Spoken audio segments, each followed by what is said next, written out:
एकादशी आपने कहा 2 दिन व्रत करता हूँ मैंने हफ्ते में 2 एकादशी करता हूँ। वो एकादशी ठीक है, वो हनुमान जी की आराधना करते हो, गुरु का जो बता दिया, गुरु जी की आराधना के हिसाब से वो है। परंतु हमारे यहाँ शास्त्रों में क्या कहा गया, देश काल का बड़ा महत्व रहता है। किस देश में हम काम कर रहे हैं, किस काल में हम काम कर रहे हैं। अमुक अमुक समय बहुत अच्छा होता है, जैसे संक्रांति है, पूनम है, उसी प्रकार सारी तिथियां अमुक महीने में अमुक काम नहीं करते। भाई ये जो है अभी तारास्त है, ये काम नहीं हो सकता है, तो उनका प्रभाव पड़ता है ना। अपने सनातन धर्म में बहुत जो है सूक्ष्मता से इन सब बातों का विचार किया गया है। अन्य लोगों का भी अन्य लोग विचार नहीं करते हैं। एक हमारे महात्मा थे पंजाब हरियाणा में, और राजेंद्र दास जी यहाँ रह करते थे, तो उन्होंने कहा मैं बनारस से पंडित बुला करके प्रतिष्ठा कराऊंगा। तो हरियाणा का जाट भाई उसने पूछा, बाबा तेरो पंडित कितनी दक्षिणा लेगा? बोले वो इतनी दक्षिणा देनी पड़ेगी। अरे तो उससे तो बढ़िया हमारा गांव का पंडित, हम भी जो है अगर बनारस वाले को बुला करके शादी करेंगे तो उससे भी टावर टोली होंगे। हमारा गांव वाला पंडित कराता है, उससे भी टावर टोली हो रहे हैं। तो ऐसी स्थिति है। इसलिए हमारे यहाँ देश काल की बहुत महत्ता दी गई है। अमुक देश में अमुक काल में ये काम करने से विशेष लाभकारी होता है। उसी प्रकार से एकादशी का जो व्रत है प्रत्येक वैष्णव को करना चाहिए। भगवान को समस्त तिथियों में सबसे प्रिय तिथि है एकादशी, और उसका जो है उत्पन्ना एकादशी में वर्णन हुआ, भगवान के शरीर से ही निकली।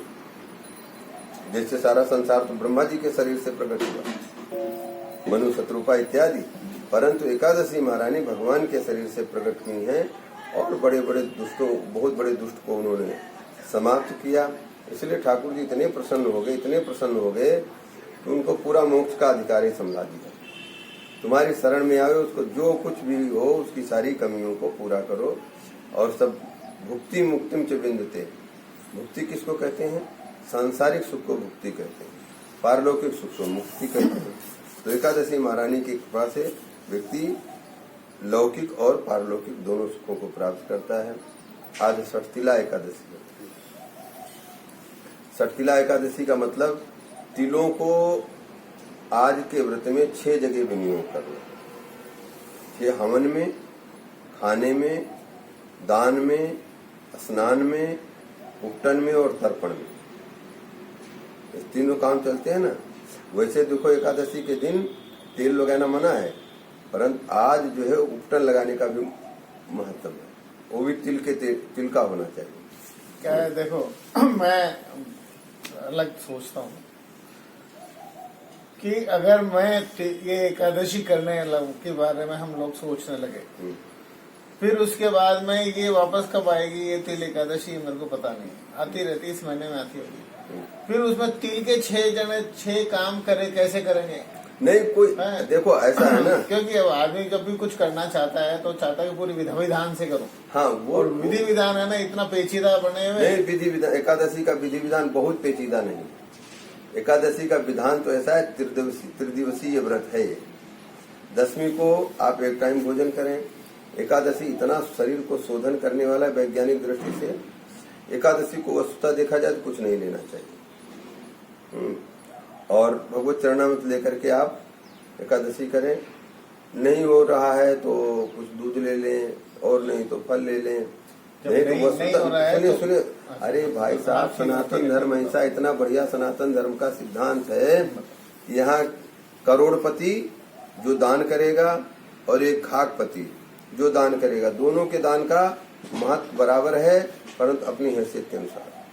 करोड़पति सोने का दान करेगा और खाकपति एक मिट्टी का घड़ा दान कर देगा, है तो दोनों फल दोनों को बराबर मिलेगा। इसीलिए लिखा है वित्त साठ्यम न कार्य। हमारा जो भी शक्ति सामर्थ्य है उसमें हमको कंजूसाई नहीं करना चाहिए। उसमें कंजूसाई किए तो फिर दान का कोई फल नहीं मिलेगा। आप बोले इसीलिए एकादशी में भी वो सारा निर्धारण किया गया है, ऐसा नहीं हो सकता, ऐसा कर लो, ऐसा नहीं हो सकता, ऐसा कर लो, परंतु कम से कम अन्न से तो बचे। मैंने अन्न में बताते इस दिन एकादशी के दिन पाप का आश्रय हो जाता। अन्न का आश्रय लेकर के पाप विराजते हैं, इसलिए अन्न बिल्कुल नहीं खाना चाहिए। और क्षुधा नहीं निवृत्त हो रही तो फल वगैरह ले लो, और नहीं तो ऐसे कर लो। कितने हैं ऐसे संत महापुरुष, गौड़ीय संप्रदाय में तो बहुत निर्जला एकादशी करते हैं। इन्हीं के हैं उपेंद्र जी, आप जैसे हैं बंदे, शायद वैष्णव विवेक विद्यालय वाले आप जानते हैं, बिल्कुल एकादशी को कुछ नहीं देते, और कितना एकदम फिट है। तो इसलिए एकादशी का व्रत तो प्रत्येक वैष्णव को करना चाहिए। वैष्णव के लिए